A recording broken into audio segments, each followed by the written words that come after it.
Yan guys, ito yung palaisda ni Tatay Willie dito sa Bamboo Park. Ito yung unang-unang video yung gagawin natin. Ayan po. Ang mga hipon po yung nandyan. Ayun yung kabila na yun. Ilog. Tapos nandun po yung yung bamboo hub. Sa gawin na yun. Ayan, ilog po yung pagkalipat ng fish pan na to. Ilog. Ayan po yung papunta ng Malusak. Ayun po yung tambayan namin, yung floating cottage. Ayan si Boss Jong. Boss Jong, kaway-kaway. Kompleto.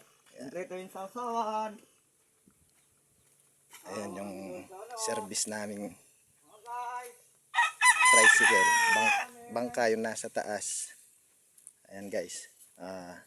Bali bibiyay kami niyan papunta sa Malusak. Dadaan tayo sa rough road na daan. Papuntang Malusak. Sana biyayaan tayo ng maraming isda. Guys, mga